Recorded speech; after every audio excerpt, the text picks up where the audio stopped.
Hey guys, I'm Clint Roper from Laduma, and each day we take one of your letters, have a read through, and then give comment based on what we think.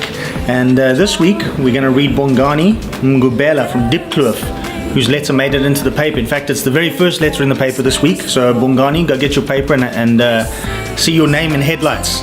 Bongani says, on Saturday night, Orlando Pirates dished out the worst performance I've ever seen since I started supporting the team in the late 80s. I don't know, maybe they're still trying to come to terms with the loss of their teammate Senzo. But one thing they must bear in mind is that you can't mourn forever. This one's touchy, this one's tricky. Yes, our soccer teams are there to win, specifically Orlando Pirates. They've got a legacy of winning. They've got a legacy of overcoming bad situations. And from what I understand, some of the players are really struggling to come to terms with Senzo not being in that camp. And no matter how many psychiatrists, psychologists these guys go to, it's going to take a while for them to return to normality. Their minds, their souls.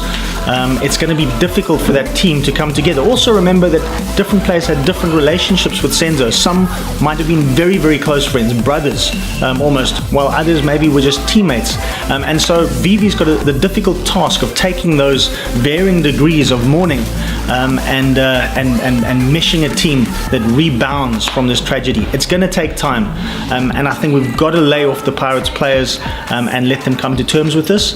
I'm not saying defeat is acceptable for any of the fans, but possibly put yourselves in their shoes and understand that it's going to take a little bit of time for this to not go away, but for them to come to terms with it. So thanks for your letter.